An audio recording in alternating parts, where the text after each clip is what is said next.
March 22 దేవుని వాక్య ధ్యానం. చక్కని ప్రత్యుత్తరమిచ్చుటకు యెహోవా వలన కలుగును. సామెతలు 16:1.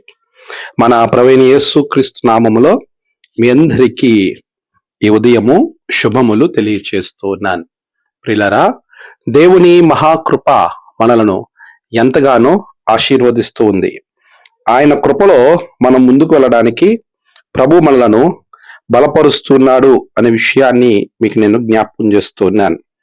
ప్రభు ఆయన వాక్యము మనలను ఎంతగానో ధైర్యపరుస్తుంది, ముందుకు నడిపిస్తుంది. దేవుని యొక్క వాక్యము ఆధ్యాత్మికంగా మాత్రమే కాదు, ఈ లోకంలో ఎలా జీవించాలో కూడా మనకి నేర్పుతూ ఉంది.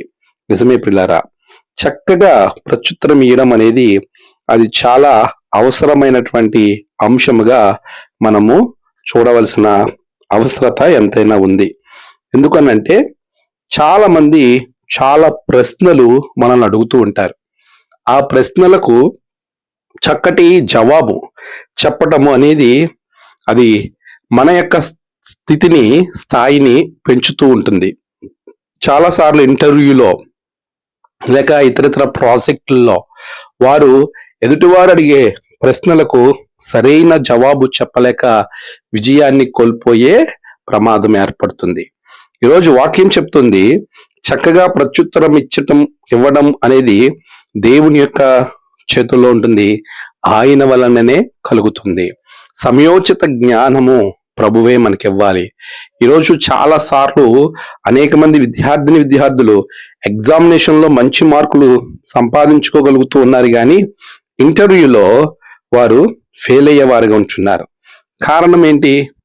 వారికి సమయోచిత జ్ఞానము ఆ సమయానికి లేక, అడిగే ప్రశ్నను వారు త్రిప్పి మార్చి అడిగినప్పుడు సరిగా జవాబు చెప్పలేక, లేక ఈ లోకంలో జీవించేటప్పుడు, ఈ లోకంలో మన ప్రయాణాన్ని కొనసాగించినప్పుడు ఎదుటివారు ఆయా పరిస్థితుల్లో అడిగే ప్రశ్నలకు సరి అయిన జవాబు చెప్పలేక అనేక మంది ఇబ్బందుల్లో పడటం అనేది మనం గమనిస్తూ ఉన్నాం.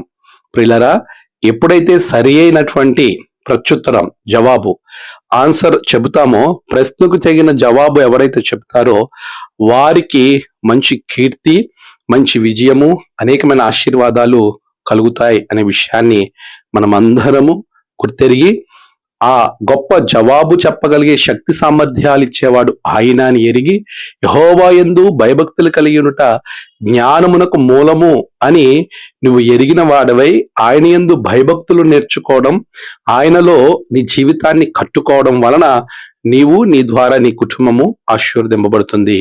అట్టి ఆశీర్వాదం దేవుడు మీకు అనుగ్రహించును గాక. ఆమేన్. ప్రార్థన. సర్వోన్నతుడా, గొప్ప దేవా, నీకు వందనాలు. నీ బిడ్డలను బహుగా దీవించండి. ఈ దినము నీ యొక్క ఆశీర్వాదాలతో బిడ్డలను నింపమని ప్రార్థిస్తున్నాను. నేడు వారి ప్రయాణాలు, పనులు, తలపెట్టిన కార్యాలలో గొప్ప జయము బిడ్డలకు దయచేయండి. నేడు జన్మదినము, వివాహదినము, ఆయా విశేష దినములు జరుపుకుంటున్న బిడ్డలను బహుగా దీవించండి. తమ ప్రియులను కోల్పోయిన వారి కుటుంబాలకు నెమ్మది, ఆదరణ అనుగ్రహించండి. దినదీవులతో నింపి మీరే మహిమ పొందమని యేసు నామమున ప్రార్థించి వేడుకొంచున్నాం తండ్రి.